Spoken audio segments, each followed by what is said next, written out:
দ্বিতীয় পরিচ্ছেদ। পরদিন রবিবার। এ দিন প্রভাতে আহ্নিক পূজাটা মুখুজ্জে মহাশয় একটু ঘটা করিয়াই করিতেন। বেলা 9টার সময় পূজা সমাপন করিয়া জল যোগান্তে বৈঠকখানায় আসিয়া বসিলেন। অনেকগুলি মক্কেল উপস্থিত ছিল। তাহাদের সহিত কথাবার্তা কহিতে লাগিলেন। হঠাৎ সেই হাতির কথা মনে পড়িয়া গেল। তখন কাগজ কলম লইয়া চশমাটি পরিয়া প্রবল প্রতান্বিত শ্রী মহানারাজ শ্রী নরেশচন্দ্র রায় চৌধুরী বাহাদুর আশ্রিত জনপ্রতিপালকেশু পাঠ লিখিয়া 2-3 দিনের জন্য একটি সুশীল ও সুবোধ হস্তি প্রার্থনা করিয়া পত্র লিখিলেন। পূর্বেও আবশ্যক হইলে তিনি কতবার এইরূপে মহারাজের হস্তি আনাইয়া লইয়াছেন। একজন ভৃত্যকে ডাকিয়া পত্রখানি লইয়া যাইতে আজ্ঞা দিয়া মোক্তার মহাশয় আবার মক্কেলগণের সহিত কথোপকথনে প্রবৃত্ত হইলেন। তাহলে এখানে দিনটা কি আছে? রবিবার। তাহলে গল্পটি শুরু হয়েছিল কোন দিন? শনিবার দিন। আর আহ্নিক পুজোটা শেষ করে কখন? 9টার সময় পুজো শেষ করেন। আর কখন পুজোটা করেন? প্রভাতে। প্রভাতে পুজোটা করেন। আর কাকে পত্রখানি লইয়া আনতে বলেছিলেন? একজন ভৃত্যকে।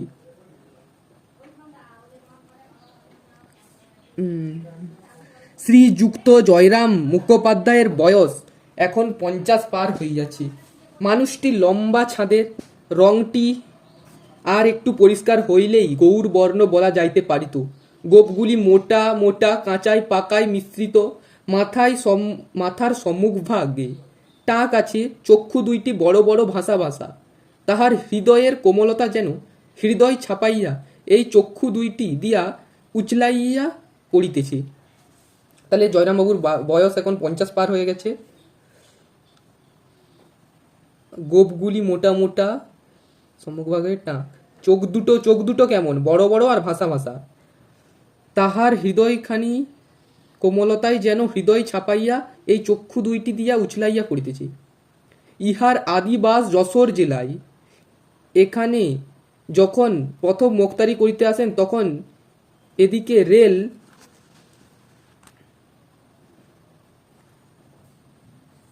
খোলে নাই। পদ্মা পার হইয়া কতক নৌকা পথে, কতক গরুর গাড়িতে, কতক পদব্রজে আসিতে হইয়াছিল। সঙ্গে কেবল একটি ক্যাম্বিসের ব্যাগ এবং একটা পিতলের ঘটি। সহায় সম্পত্তি কিছুই ছিল না। মাসিক 13 শিকায় একটি বাড়ি ভাড়া লইয়া নিজ হাতে রাঁধিয়া খাইয়া মোক্তারি ব্যবসায় আরম্ভ করিয়া দেন।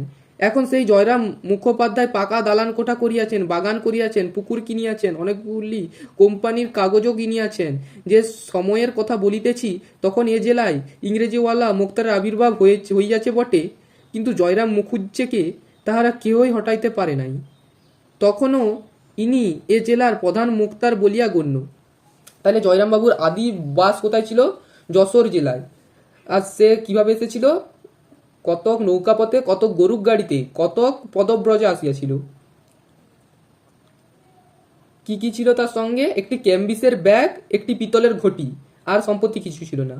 আর সে কত টাকায় বাড়ি ভাড়া নিয়েছিল? 13 শিকায় সে বাড়ি ভাড়া নিয়েছিল। সে এখন সব কিছুই কিনিয়া নিয়েছেন। দালান কোঠা করেছেন, বাগান করিয়াছেন, পুকুর কিনিয়াছেন, অনেকগুলি কোম্পানির কাগজও কিনিয়াছেন। জয়রাম মুখুজ্জকে তাহার কেহই হটাইতে পারে না। তখনও ইনি এ জেলার প্রধান মুক্তার বলিয়া গণ্য। মুখোপাধ্যায় মহাশয়ের হৃদয়খানি অত্যন্ত কোমল ও স্নেহপ্রবণ হইলেও মেজাজটা কিছু রুক্ষ। যৌবনকালে ইনি রীতিমতো বদরাগী ছিলেন। এখন রক্ত অনেকটা ঠান্ডা হইয়া আসিয়াছে। সেকালে হাকিমেরা কিছু একটু অবিচার অত্যাচার করলেই মুখুজ্জে মহাশয় রাগিয়া চেঁচাইয়া অনর্থপাত করিয়া তুলতেন। একদিন এজলাসে এক ডেপুটির সহিত ইহার বিলক্ষণ বচসা হইয়া যায়। বিকালে বাড়ি আসিয়া দেখিলেন তাহার মঙ্গলা গায়ে একটি এঁড়ে বাছুর প্রসব করিয়াছে। তখন আদর করিয়া উক্ত ডেপুটি বাবুর নামে বাছুরটির নামকরণ করিলেন। ডেপুটি বাবু লোক পরম্পরায় ক্রমে একথা শুনিয়েছিলেন। এবং বলা বাহুল্য নিতান্ত প্রীতি লাভ করেন নাই। আর একবার এক ডেপুটির সম্মুখে মুখুজ্জে মহাশয় আইনের তর্ক করিতেছিলেন, কিন্তু হাকিম কিছুতে ইহার কথায় সায় দিতেছিলেন না। অবশেষে রাগের মাথায় জয়রাম বলিয়া বসিলেন, আপনার স্ত্রীর যতটুকু আইন জ্ঞান আছে হুজুরের তাও নেই দেখছি। সেদিন আদালত অবমাননার জন্য মুক্তার মহাশয়ের 5 টাকা জরিমানা হইয়াছিল। এই আদেশের বিরুদ্ধে তিনি হাইকোর্ট অবধি লড়িয়াছিলেন।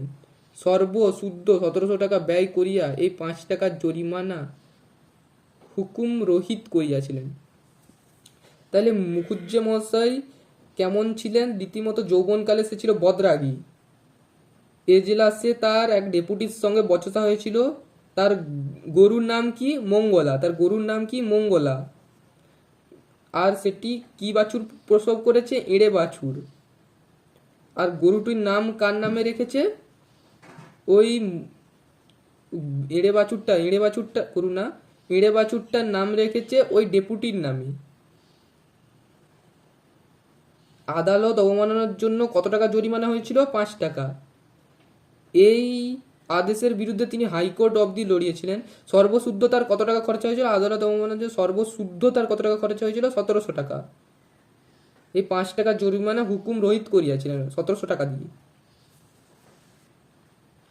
মুখোপাধ্যায় যেমন অনেক টাকা উপার্জন করিতেন, তেমনি তাহার ব্যয় যথেষ্ট ছিল। তিনি অকাতরে অন্নদান করিতেন। অত্যাচারিত উৎপীড়িত গরিব লোকের মোকদ্দমা তিনি কত সময় বিনা ফিজে, এমনকি নিজে অর্থ ব্যয় পর্যন্ত করিয়া চালাইয়া দিয়েছেন। অত্যাচারিত উৎপীড়িত গরিব লোকের মোকদ্দমা তিনি অনেক সময় বিনা ফিজে লড়েছেন। প্রতি রবিবার অপরাহ্নকালে পাড়ার যুবক বৃদ্ধগণ মোক্তার মহাশয়ের বৈঠকখানায় সমবেত হইয়া তাসা পাশা খেলিয়া থাকেন। অদ্যও সেইরূপ অনেক আগমন করিয়াছেন। পূর্বোক্ত ডাক্তারবাবু ও উকিলবাবুও আছেন। হাতিকে বাঁধিবার জন্য বাগানে খানিকটা স্থান পরিষ্কৃত করা হইতেছে। হাতি রাত্রে খাইবে বলিয়া বড় বড় কয়েকটা কলা গাছ অন্যান্য বৃক্ষের ডাল কাটাইয়া রাখা হইতেছে। মুক্তার মহাশয় সে সমস্ত তদারক করিতেছে। মাঝে মাঝে বৈঠকখানায় আসিয়া কোনো ব্রাহ্মণের হাত হইতে হুকাটি লইয়া দাঁড়াইয়া 2-4 টান দিয়া আবার বাহির হইয়া যাইতেছেন। তাহলে কোন দিন বৈঠকখানায় সমবেত হয় পাড়ার যুবক এবং বৃদ্ধগণ? অপরাহ্নকালে, রবিবার অপরাহ্নকালে। তারা কি খেলে? তাস পাতা খেলে। আর হাতি আসবে বলে তার জন্য কি কি আনা হয়েছে? বড় বড় পাতা শুদ্ধ কয়েকটা কলা গাছ আর অন্যান্য বৃক্ষের ডাল।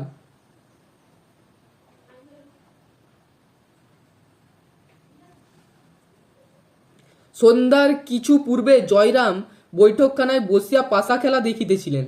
এমন সময় সেই পত্রবাহক ভৃত্য আসিয়া বলিল, হাতি পাওয়া গেল না। হাতি পাওয়া গেল না কার উক্তি? ভৃত্যটি বলেছিল হাতি পাওয়া গেল না। কুঞ্জবাবু নিরাশ হইয়া বলিয়া উঠিলেন, পাওয়া গেল না? নগেন্দ্রবাবু বলিলেন, তাই তো, সব মাটি। মুক্তার মহাশয় বলিলে, কেন রে, হাতি পাওয়া গেল না কেন? চিঠির জবাব এনেছিস? ভৃত্য বলিল, আজ্ঞে না, দেওয়ানজিকে গিয়ে চিঠি দিলাম। তিনি চিঠি নিয়ে মহারাজের কাছে গেলেন। খানিক বাদে ফিরে এসে বললেন, বিয়ের নিমন্ত্রণ হয়েছে, তার জন্য হাতি কেন? গরুর গাড়িতে আসতে বলো। তাহলে পাওয়া গেল না, এটা কে বলেছেন? কুঞ্জবাবু। তাই তো, সব মাটি। এটা কে বলেছে? নগেন্দ্র। তাহলে কে? নগেন্দ্র হলো ডাক্তার। মুক্তার মহাশয় বলল, কেন রে, হাতি পাওয়া গেল না? উক্তিটি কার? মুক্তার মহাশয়ের। ভৃত্য কাকে যে চিঠিটা দিলেন? দেওয়ানজিকে। তিনি চিঠি নিয়ে মহারাজের কাছে খানিক বাদে ফিরে এসে গরুর গাড়িতে আসতে বলো।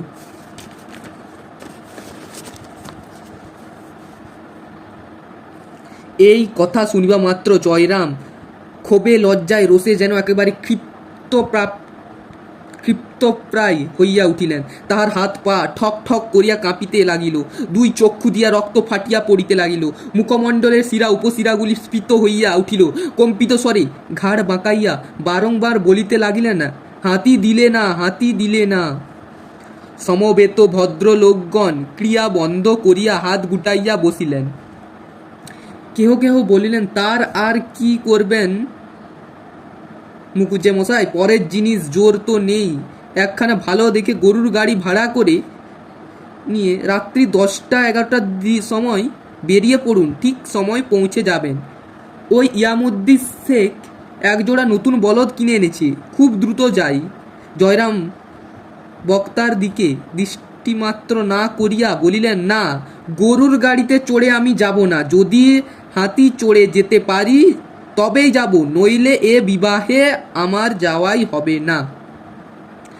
তাহলে ইয়ামুদ্দিন শেখের একজোড়া নতুন ইয়ামুদ্দিন শেখের একজোড়া নতুন বলদ কিনেছে। ওটায় বেরিয়ে পড়ার কথা বলা হয়েছে, 10টা-11টার সময় বেরিয়ে পড়ার কথা বলা হয়েছে। আর জয়রামবাবু জেদ ধরে বসে আছেন যে যদি তিনি হাতি পান তবেই সে যাবে, না হলে সে যাবে না বিয়ে বাড়িতে। শহর, তৃতীয় পরিচ্ছেদ। শহর হইতে 2-3 ক্রোশের মধ্যে 2-3 জন জমিদারের হস্তি ছিল। সেই রাত্রেই জয়রাম স্থানে লোক পাঠাইয়া দিলেন, যদি কেউ হস্তি বিক্রয় করে তবে কিনিবেন। রাত্রি 2 প্রহরের সময় একজন ফিরিয়া আসিয়া বলিল, বীরপুরের উমাচরণ লাহিড়ির একটি মাদি হাতি আছে, এখনো বাচ্চা, বিক্রি করবে, কিন্তু বিস্তর দাম চাই। তাহলে কার একটা মাদি হাতি আছে? উমাচরণ লাহিড়ির। কোথাকার লোক? বীরপুরের। কত? 2000 টাকা। খুব বাচ্চা না, সোয়ারি নিতে পারবে। তাহলে হাতিটার দাম কত? 2000 টাকা সে চেয়েছে। কুছ পরোয়া নেই, তাই কিনবো, এখনই তুমি যাও, কাল সকালেই যেন হাতি আসে।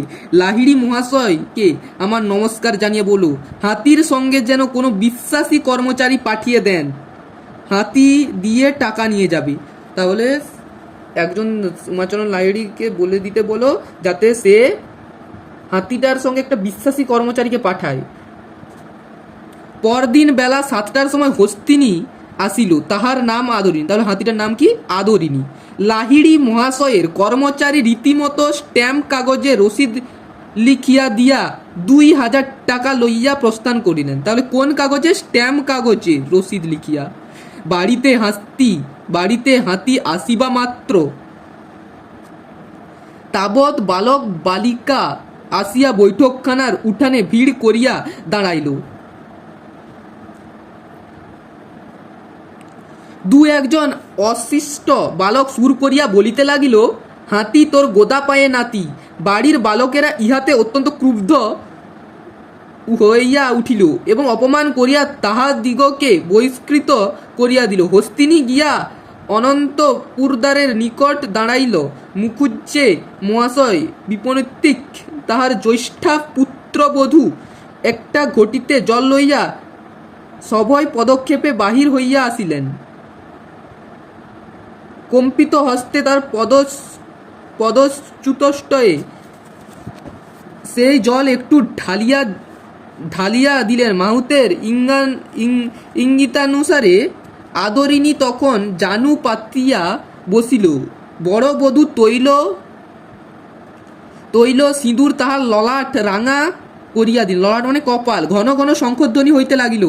আবার দাঁড়াইয়া উঠিলে একটা ধামায় ভরিয়া আলু চাল, কলা, অন্যান্য মাঙ্গল্য দ্রব্য তাহার সম্মুখে রক্ষিত হইল। সুঁড় দিয়া তুলিয়া কতক সে খাইল, অধিকাংশ ছিটাইয়া দিল। এই রূপে বরণ সম্পন্ন হইল। রাজহস্তির জন্য সংগৃহীত সেই কদলীকাণ্ড ও বৃক্ষশাখা আদরিনী ভোজন করিতে লাগিল। তাহলে আবিষ্ট বালকেরা কি বলতো তাকে? হাতি তোর গোদা পায়ে নাতি। আর তাহলে আদরিনী কি ভোজন করিল? কদলীকাণ্ডর বৃক্ষশাখা। কি কি রাখা হয়েছিল? আলো চাল, কলা, অন্যান্য মাঙ্গল্য দ্রব্য তার সম্মুখে রাখা হয়েছিল। নিমন্ত্রণ রক্ষা করিয়া পীরগঞ্জ হইতে ফিরিবার পরদিন বিকালেই মহারাজ নরেশচন্দ্রের সহিত মুখোপাধ্যায় মহাশয় সাক্ষাৎ করিতে গেলেন। বলা বাহুল্য হস্তি পৃষ্ঠেই আরোহণ করিয়াই গেলেন।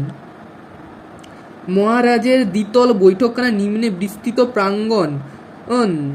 প্রাঙ্গণের অপর প্রান্তে হস্তি প্রবেশের সিংহদ্বার।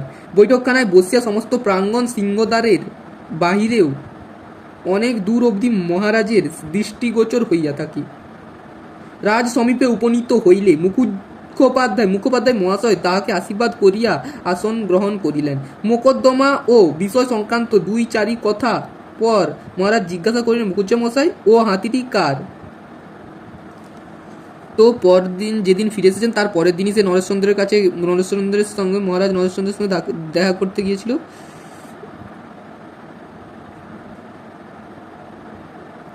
মুখুজ্জে মহাশয়, ও হাতিটি কার? কার উক্তি? মহারাজ নরেশচন্দ্র। মুখুজ্জে মহাশয় বিনীতভাবে বললেন, আজ্ঞে হুজুর, বাহাদুরেরই হাতি। মহারাজ